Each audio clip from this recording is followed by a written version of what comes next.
Faleminderit shumë. Nderuar Presidenti në detyrë, zoni Agjiu, të nderuar përfaqësues të institucioneve, gjitha niveleve, qeverisë, të deputet shumë që ju shoh, kryetarët komunave, veçanërisht të dashur komandant gjallë të brigadës 28 Agim Ramadani, komandant Rustem Berisha, Anton Çuni, Fadila Dergjonej, Gjafer Gashi, Muz Gjakova e shumë tjerë. Pra, është në nder tonin të vim çdo vit këtu e të jetojmë me ndjenjen e asaj sakrifice, të asaj lufte heroike dhe të atij kontributit të madh për shirimin e atë bërë nga mos them qindra mijë luftar të brigadës 28 Agim Ramadani, edhe është po ashtu nder që ndrojmë para familjeve të dëshmorëve, para familjes së Shaliçekut, të Agim Ramadanit, Gjemal Fetahaj, e të 114 të tjerëve që dhanë jetën, pra mu këtu në trojet tona, në kufirin që padrejtisht na kanë dhënë aq gjatë,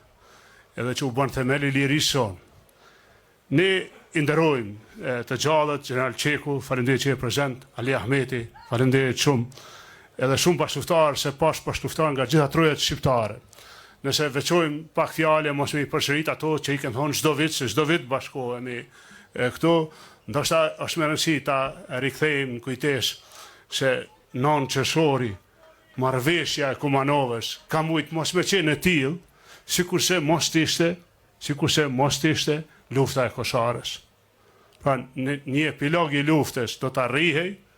po pa luftën e brigadës Kosharës, pa këtë intensitet të sulmit, pa këtë intensitet të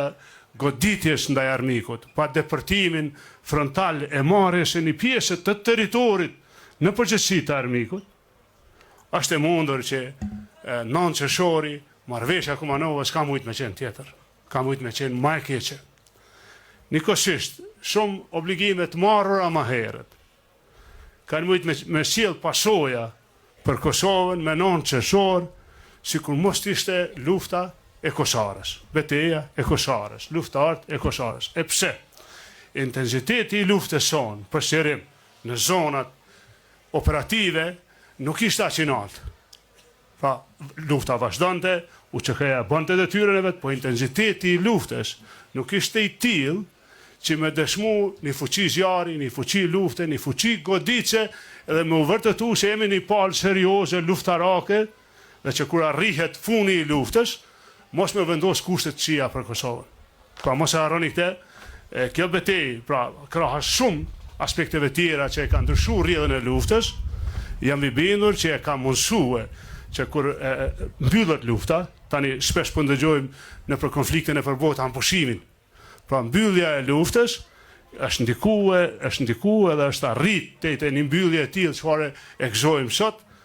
veçanërisht fal e kësaj lufte, e kësaj betejë. Ne sot gëzojmë ditën e Kushtetutës.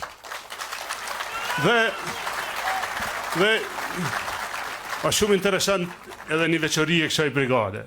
Shumica e udhëheqësve të kësaj brigadës ishin ushtarak me përvojë të zot, pra ushtarak me përvojë të zot.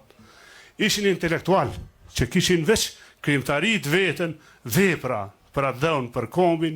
që i kishin kalu edhe pasojat e sakrificat e veprimtarisë vetë, burgosur politik, dhe shumica e tyre u kthyn në udhëheqës, pra lufte të kësaj betejë, të kësaj epopeje, se zgjati me ditë tona. Shaliçeku ishte edhe ideator i lëvizjeve të mëhershme, krijues i shumë pikpamjeve, jo vetëm luftarake, po për identitetin tonë, për drejtat tona, për lirinë e dhëut tonë, po ashtu ishte Agimi, ashtu ishte Xhemali e shumë tjerë. Ne nuk na vetë shumë me shtu në një ditë si kjo, por po e vërtet ta është rasti, në themelet lirisë sonë është një sakrificë e madhe, do të vazhdojmë me u sjell me respekt ndaj sakrificës tonë për liri, po jesim kujtimi për gjithë tronët.